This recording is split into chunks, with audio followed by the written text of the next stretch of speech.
So just a little introduction on our group project. Our objective was to use a supervised learning technique, specifically regression, to predict students' final grade based on selected features. So we use a real-world dataset from Portuguese secondary school and applied the MLP regressor algorithm, which is one of the types of neural network designed for regression tasks.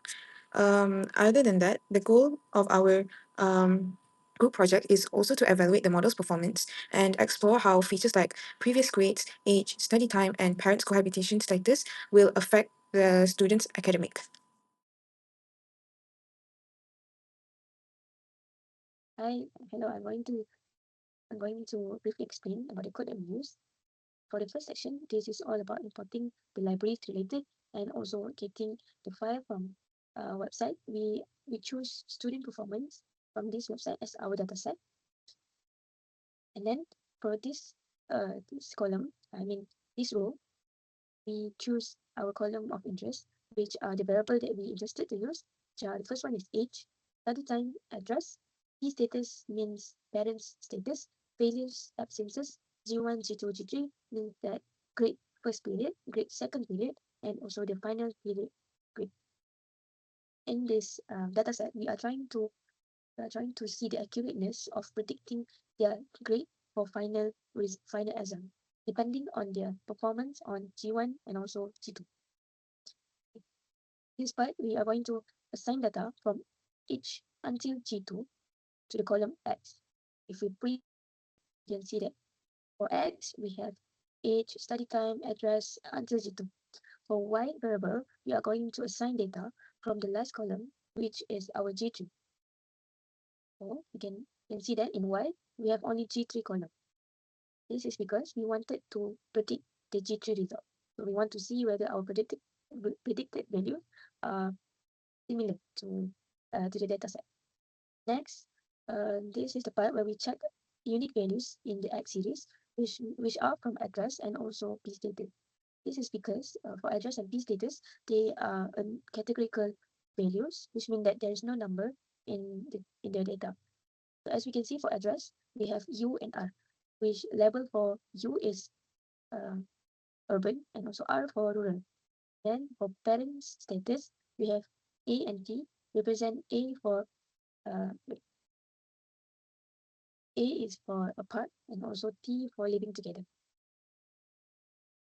And then we are going to convert them into categorical values since we find that address and P status are not in numerical values. We must convert them into a numerical value or an integer number because supervised learning have to have data that is numerical, a number, or else it cannot be processed. So we are using label encoder to convert our URAT into any unique integer. This is the line of code that shows we are going to convert them into numerical values. If we print out, we can see that address and P status are now in numerical values, which are 1 or 0. This is because there is only 2 unique values in each of the variable, so only 0 and 1. Let's say we have more than unique values, such as U, R, and then maybe S, then it would be a 0, 1, and 2. That's all. I pass it to my friend, Sarah.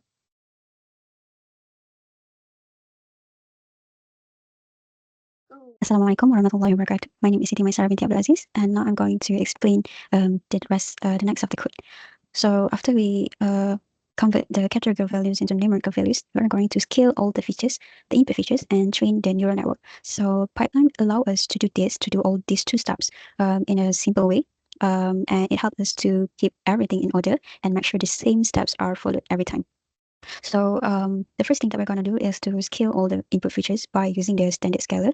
So standard scaler help us to make the data to have a similar range so that the model doesn't confuse by the big differences of the number.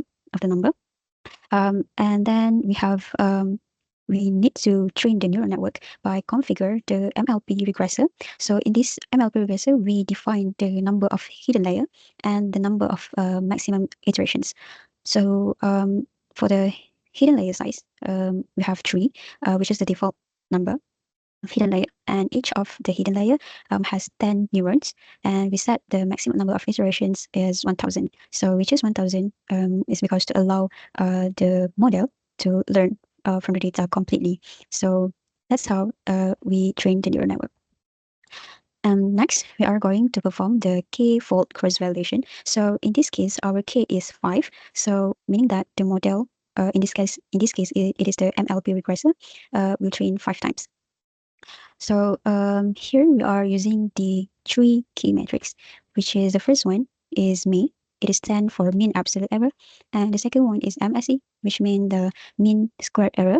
And the last one is R squared score. So for me, so the mean absolute error is basically it calculating the average of the absolute error, absolute differences between the actual values and the predicted values. So with this result, we can actually tell us many points of how many points of the predictions are on average, and it is easier for us to understand based on this result because the unit, it is the same with the unit of the target variable. So in this case, our target variable is the final grade. So the result of mean absolute error is the same unit with the target variable, which is the final grade. The second one is MSE, which is the mean squared error. So mean square error, unlike the mean absolute error, is actually calculating the average of the square differences between the actual values and the predicted values made by the model. So why we are squaring the differences? It is to make sure that all errors are positive, and it is to give more importance to a larger error. So with this result, we can actually helps to understand how far off our predictions are, and it helps us to improve our model. And the next one, we have the R squared score, or it also called as the coefficient of determination. It is indicates how well a model explains the variation in the target variable.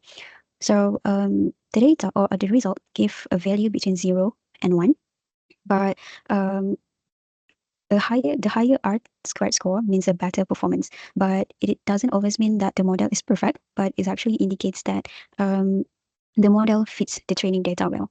So the next one is how we print all the results. So it's basically the same, uh, the basic syntax print. So we print the cross-validated mean absolute error, print cross-validated mean squared error, and print the cross-validated R squared score. So next, I'm going to demonstrate the code. So the first thing that we're going to do is to display the student data columns, which we are not selecting all the data, all the variable from the data sets. We only select each study time, address, parent status, failures, absences, G1, G2, and also G3. So yeah, we're going to display it. And here are our columns. And the next thing we're going to do is to assign data from each to G2 columns to X variable. So to X variable means that the variables that we assign for input features. So we assign here and then we print. And these are the columns that we going to assign as that we assign as the input features. And the next one, we're going to assign the data from last column, so Y variable. Our last variable here is the G3 or final grade. So we assign it. So we use the pd.data frame because we want the result or the output to be in this way. So it display a clear or a better display. Next is we need to check how many unique values in the X series. So as we can see from here, we can see that address and the parent status are actually the categorical values. So we need to change this type of data into a numerical. So, but first we need to check how many unique values, like how many alphabet in the variable. So as you can see in the address, we have 2, which is U and R, and in the parent status, we have 2 also. We have A and T. So we need to change this into a numerical values. So here we convert it, and then here. So here you can see all the variables in the X is in the numerical values, is the integer. So, and here is the final output of the X variable. Yeah. Next, we are going to scale all the features and train the neural network. So we're going to run it. Done. And next, we are going to perform the k-fold cross-validation. It means that here it's going to train 5 times because our k value is 5. So we are going to wait.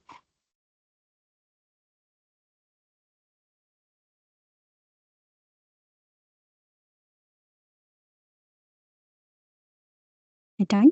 So, and then we are going to print the results. Okay, so here we can see the value of mean absolute error is 1.3, which indicates that the model's prediction is actually 1.3 off from the real values. So we can say that it is not actually a big error. So the model is doing a good job. And then for mean squared error, we have 3.9, which also tell us how far off the predictions are. But since 3.9 is considered as the small number or is not too high, so the model doesn't the model indicates that it doesn't making many large error. Okay, and then the last one is R squared score. So here is indicates the 0.8. So actually in this R squared score, if 0.83 means that 83% of data patterns means that the model explain 83% of the data pattern. So it is considered a strong score. So meaning that the model understand well and makes a good prediction.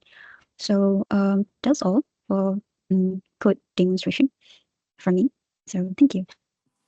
As a conclusion, the model that we use has successfully predicted the students' performance with the usage of the MLP regressor algorithm. So we also validated our model with MAE, MSE, and also R square scores, where it provides a clear view of the model's performance. Although we managed to predict the student's final grade, there are also limitations in the model where it is sensitive to scaling and it requires data tuning. So overall, from this group project, we get to learn more about machine learning and apply it using real data. So that's all from us. Thank you.